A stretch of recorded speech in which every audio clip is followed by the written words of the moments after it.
அனைவருக்கும் வணக்கம். எல்லாரும் எப்படி இருக்கீங்க? நல்லா இருக்கீங்களா? இன்றைக்கி நம்ம சேனலில் ரொம்ப சுவையான ஒரு சட்னி எப்படி பண்ணுறதுன்னு பார்க்கலாம்.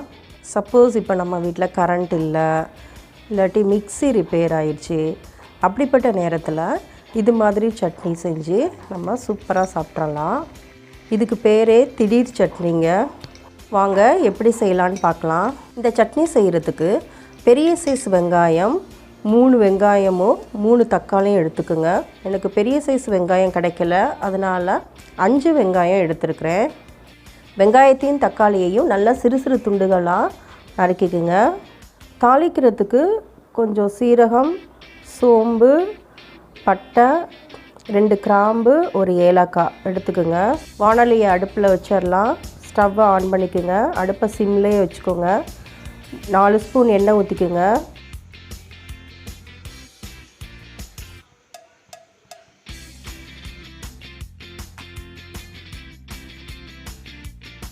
ஒரு ஸ்பூன் சீரகம் போட்டுக்கோங்க. ஏலக்காய் 1 போட்டுடலாம். 2 கிராம்பு போட்டுருங்க. பட்டை சிறிதளவு போட்டுடலாம். அரை ஸ்பூன் சோம்பு போட்டுக்கோங்க. தாளிக்கும் போது கண்டிப்பாக கருவேப்பிலை போடுங்க. இது செய்யும்போது எங்ககிட்ட கருவேப்பிலை இல்லை, அதனால் நான் போடலை. இப்போ நம்ம சின்ன சின்னதாக வெட்டி வச்சுருக்கிற பெரிய வெங்காயத்தை போட்டுடலாம். போட்டுட்டு ஒரு தடவை நல்லா கிளறி விடுங்க.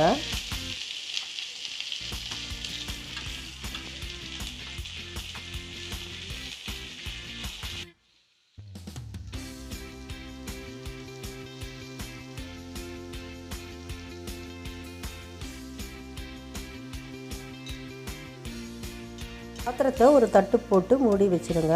கொஞ்ச நேரம் மீடியம் ஃப்ளேம்லேயே இருந்து வேகட்டும்.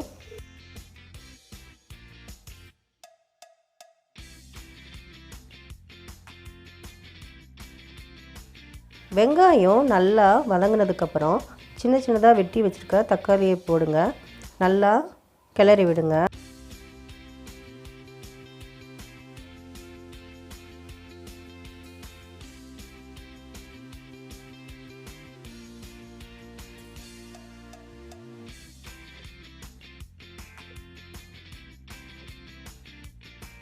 ஒரு தட்டை போட்டு மூடி வச்சுருங்க.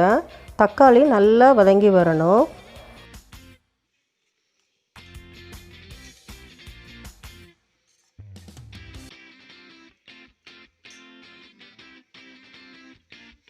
வெங்காயம் தக்காளி நல்லா வதங்கினாதான் சட்னி நல்லா டேஸ்ட்டாக இருக்கும். தக்காளி நல்லா வதங்கினதுக்கப்புறம் 1 ஸ்பூன் மிளகாய்த்தூள் போட்டுடலாம். உங்கள் காரத்துக்கு தகுந்த மாதிரி கூட்டிக்கோங்க, குறைச்சிக்கோங்க. 1 ஸ்பூன் கரம் மசாலா தூள் போட்டுடலாம். நல்லா கிளறி விடுங்க.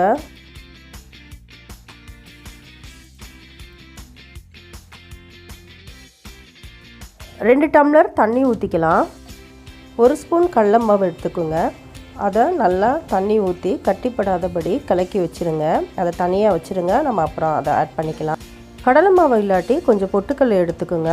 அதை நல்லா மிக்சியில் கிரைண்ட் பண்ணி அதை தண்ணியில் கலந்து நீங்கள் ஆட் பண்ணிக்கோங்க. 5 நிமிஷம் மீடியம் ஃப்ளேம்லேயே வச்சு நல்லா வேக விடலாம். ஒரு தட்டை போட்டு மூடி வச்சுருங்க. தேவையான அளவு உப்பு சேர்த்துடலாம்.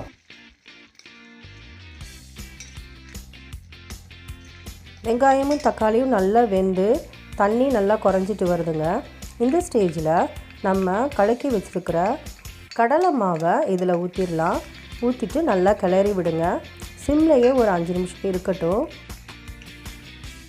கடலை மாவு நல்ல திக்னஸ் கொடுக்கும், அதுக்காண்டி தான் கடலை மாவு சேர்த்துக்கிறது.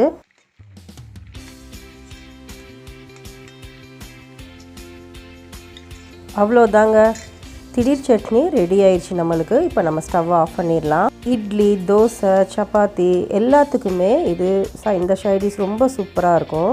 ஃப்ரெண்ட்ஸ், நீங்களும் ட்ரை பண்ணி பாருங்கள். உங்களுக்கு இந்த வீடியோ பிடிச்சிருந்துச்சுன்னா லைக் பண்ணுங்கள், ஷேர் பண்ணுங்கள், மறக்காமல் சப்ஸ்கிரைப் பண்ணுங்கள். தேங்க்யூ ஃபார் வாட்சிங்.